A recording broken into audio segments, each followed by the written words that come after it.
Yo, what's up, dude? How's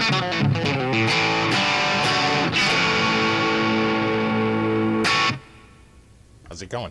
So I'm back on. I thought we would look at Squiers again because I think I had a little bit of misinformation in the first video, and a couple of people were talking about other models I didn't have, which I was able to get. A lot of people listed a lot of models like Protone and so forth, and why didn't you cover this, and why didn't you talk about Korean ones, and why didn't you talk about ones from India?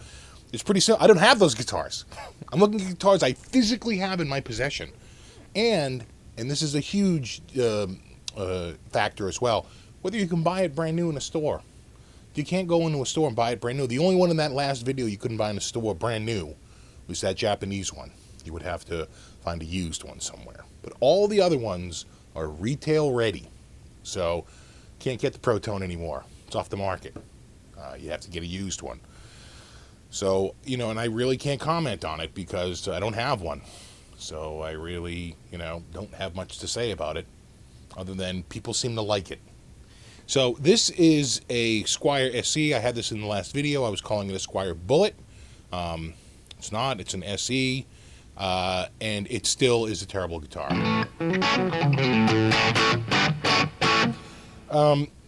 Just a couple of notable things. A few people said, I'd like a thicker neck. And yeah, well, there's a continuum. So on one end, we have like the Ibanez Wizard. And on the other hand, we have like, the Gibson 50s or like the Jeff Beck, right, which has an oversized neck on it. I'm not talking about either one of those two extremes. When I say a thinner neck, I'm not talking about like Wizard territory, right? I'm talking like right in the middle, like a Fender C shape, or like a modern C, or like a Gibson 60s. That to me is sort of right down the middle in terms of neck size. And also, this video, if you have a preference as to neck size, go try one out and see if you like it. But this video is for someone who doesn't know what they like because they're just starting out, or they're a parent and they're buying a Squier for their kid, and they wouldn't know a thin neck from a thick neck or anything in between. So and one final point on that. Most people starting out start between the ages of 8 and 16. Statistically speaking, you're far more likely to start between the ages of 8 and 16 than under 8 or over 16. In that period, you're still growing. You're not full size.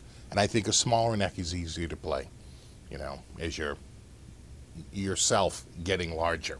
So maybe when you're 16, you want to go out and try a few different necks. But I think if you're younger, you want a smaller neck. They are easier to play. So, and when you get older and you know what you like and you know what your preference is, then you can go out and get whatever you want. But I think to say you shouldn't be recommending a thinner neck because some people don't like thinner necks. Number one, those people know what they're looking for. And number two, they're probably adult sized already. So there you go. Here's my rant on that. Let's take a look at this. This is the SE. It's still a terrible guitar. One of the things I noticed, and I was just noticing it here, is the Allen screws that go into this bridge, each of the saddles here, are so sharp on the top. They literally, they hurt.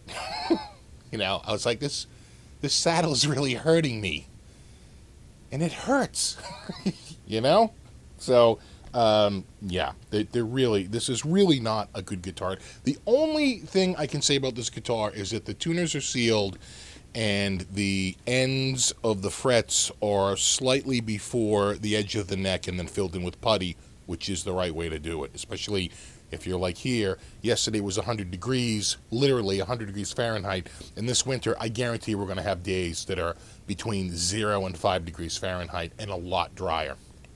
The necks shrink up, the frets stick over the end, and it becomes an annoyance, right? These are feeling a little sharp on the bottom. So again, Squier makes good guitars. This isn't one of them. So let's try out the one everyone said, I should check out, which is the Bullet, and then next to that we have the Affinity, and we can take them all one at a time. And then I have a couple of Classic Vibes we didn't check out last time either. All right, I'll be right back, and we'll take a look at the gold bullet. See you in a sec. Okay, we're back. I have the Squier bullet. This really is the bullet, unlike the one I was looking at before. This really is a bullet, and this isn't a good guitar. They're $129 new. This one I bought used for $50 less. I paid $79 for it. The neck actually isn't too bad. It's much better than that SE neck. It's actually thinner and is definitely more comfortable. This is what I would call a standard Fender neck, right? But the tuners are just awful. They're just covered, on the back instead of being sealed. And as I was tuning up, they stutter because they're getting caught at friction points until I give enough force that I break that friction, and then it stutters to the next point. Not good. Not good at all. There are all kinds of little quality problems. The pickguard is kind of wavy. The body is super light. So that SE I was just playing is 7.5 pounds. The Affinity is 8.5 pounds. This is 5.5 pounds. I mean, it's like balsa wood. I don't think I've ever played a guitar that's 5.5 pounds. That's light. I mean, other than a hollow-bodied guitar, I mean, you can almost hear it. It's really. This isn't a good guitar, right? I mean, if you're dropping $79 or $129 new, spend a little bit more money. I think one of those standards I had was $99. I think that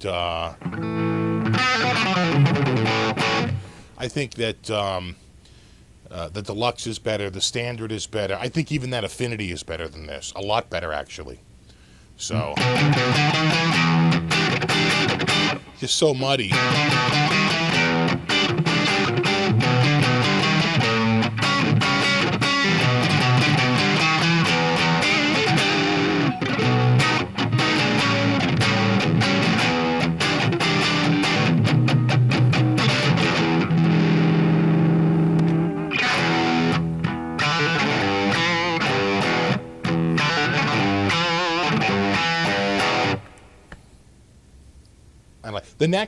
The neck isn't bad.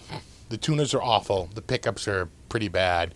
And the body is so light, I'm actually getting neck droop on a Strat. All right? So,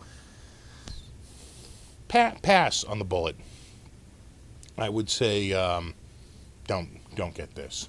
But maybe the Affinity you should get. We'll find out in a second. I'll be right back. We'll take a look at the Affinity. All right, we're back.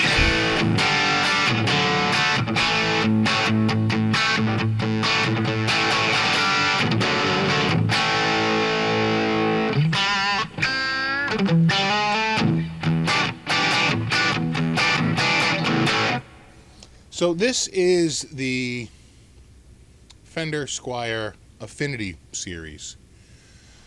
This is crafted in Indonesia. This is an IC, which I'm assuming means Indonesia Court. It's actually a pretty good instrument. I like the neck. The neck is, not overly large. It's a tiny bit bigger than, say, the deluxe neck, or even a little bit bigger than that bullet neck. Just a hair. But it's not like that SE neck, which is like a baseball bat. Right, this is nicer. Again, they don't fret it all the way to the end. They leave a little bit of room and they putty it in. I like that. This neck feels smoother. I'm not feeling the rough edges of the frets like I did on that other model. It's heavier. As I mentioned before, it's 8.5 pounds. And so as soon as I felt it and I took it home, I said, well, it's probably plywood. But I scraped out a little bit in the tremolo cavity. And it's not. It's solid wood. It's probably 2 or 3 blocks. But still, it's not. It's not plywood. And so that's not where the weight's coming from. The weight is actually coming from the wood itself.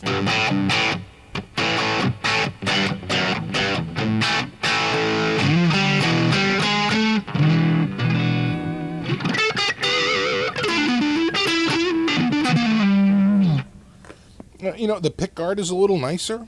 It's not as wavy as the one on the Bullet. The tuners are sealed and much smoother and far more accurate than those Bullet tuners. This was $99 used.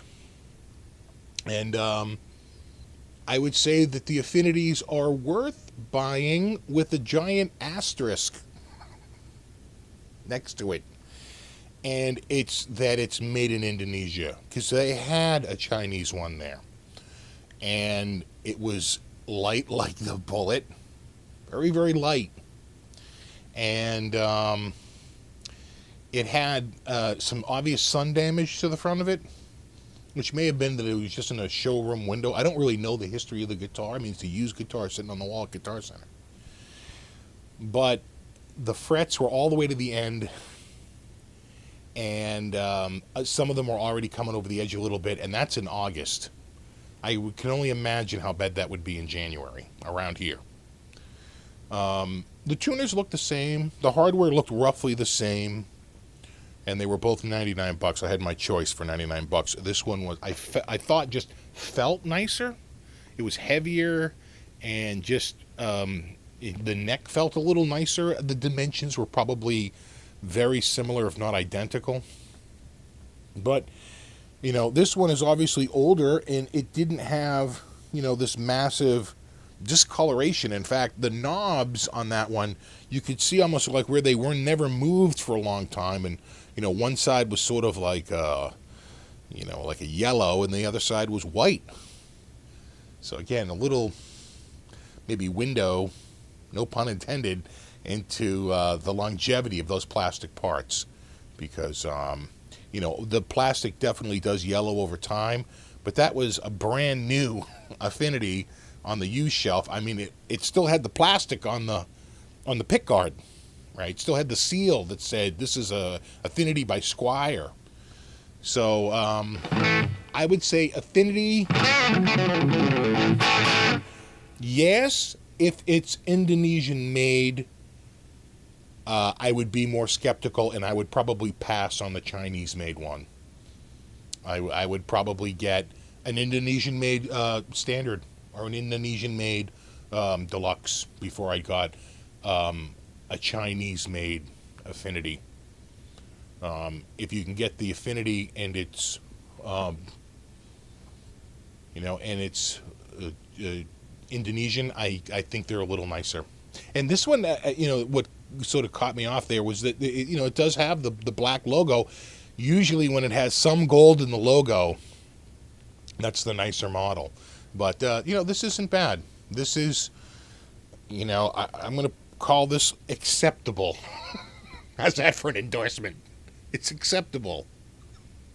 So that's the Affinity, and I don't have it here, but I have a couple of Squier Classic Vibes that we can check out that we didn't check out last time. I didn't have them, and a buddy of mine had. I mentioned I had done the video, and I only had a telly for the Classic Vibe, and he said, "Oh, I have one of each of the Classic Vibe Strats. I'll bring them over." So I'll bring those out. We'll check out the last two, which are Classic Vibes. I'll be back in a sec. All right, we're back.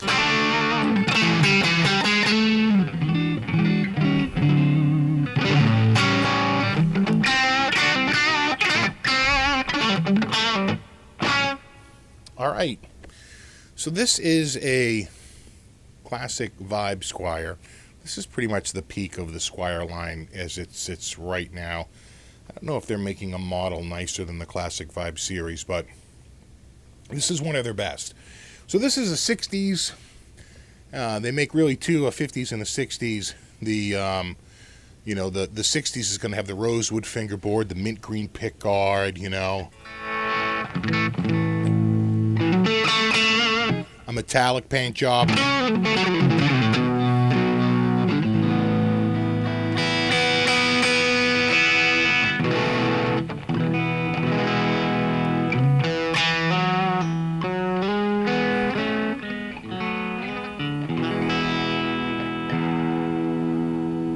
Out. A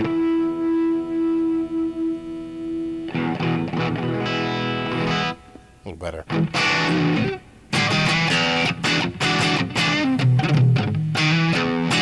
Plus, the pickups are voiced 60s, which I believe means they're Alnico instead of ceramic.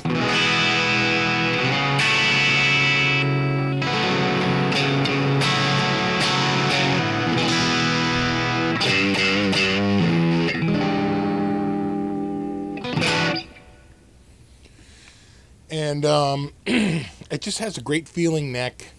The quality is like just so much nicer. The bridge is nicer. The saddles feel nicer under your hand, and everything just feels sturdier. We had this open to take a look inside. The pickguard is nice and flat, and because this is a 60s, it has this black ring in the middle. They call that a triple ply, so it's like mint green and then black and then mint green again.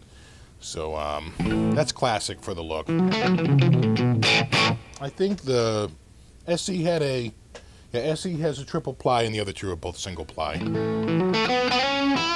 Not that it makes a difference, it's just a style thing.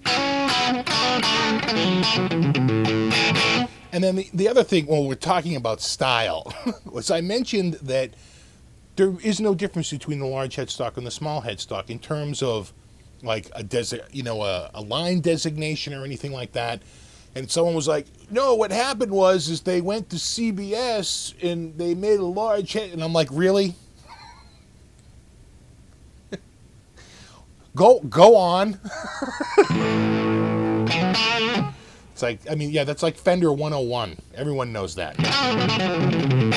But if you're a parent out there and you're looking at one of these, the first question is, well, what's the difference between the large and the small? Does the large mean it's more expensive and the small mean it's less expensive? And for all intents and purposes, it means nothing. All right? They were small. They were like this for 20 years, less, 10 years, 12 years, right? 54 through 65, maybe 66. Then they went large for about 15 years, until maybe the early 80s, and then they started gravitating back to small again, here or there, large on some, small on others, kind of weird sizes in those early 80s. And then when they came back, they were small for the longest time, and now they're both. And it really does mean nothing. It's literally just a style thing. The large one, people call it the 70s headstock.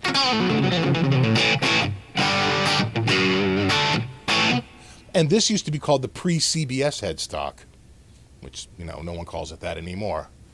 Just small and large, and really, and for all intents and purposes, means nothing. It's literally just a style look. So when you see the Affinity with the large one and the Bullet with the small, and this one has the small, and you're a parent and you're trying to figure all that out, don't get caught up in that. It really doesn't mean anything. It is literally just what Fender chose to use for certain periods and what they're choosing to use, from time to time. So that's it. All right. I like the CVs. I'm 100% to get a CV, especially if you can get it under $250, because they're about $379, $399 new. So if you can get like a really nice discount like that, I say get him. I think he only paid like $225 for this one, so pretty good deal. All right, I'll be back with the last one. It's another Classic Vibe. We'll take a look at that and we'll call it a night. All right, see you in a sec. All right, we're back.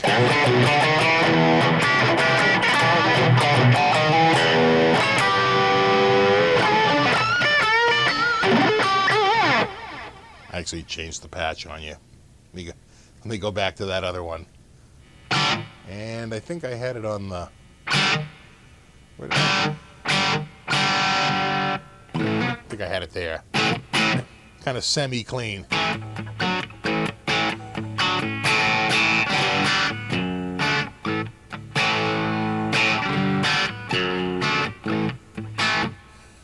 So this is the Classic Vibe 50s, single ply pickguard, a little brighter arrangement for pickups. I believe these are ceramic instead of Alnico.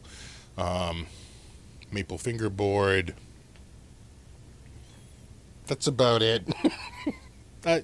Different paint job. It usually has a solid color, like a black or a white, or something like that.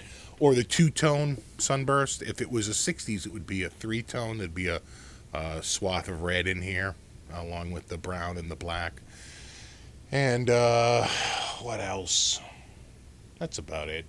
They make a 50s in a candy apple, but I always thought that candy apple didn't. I thought it was always Torino red back then, and not candy apple. I didn't think the metallic came until around the early 60s, and it was sort of a jump on muscle cars, right? They wanted to be more like sports cars, but what do I know? Anyway, Classic Vibes, really good. Really good.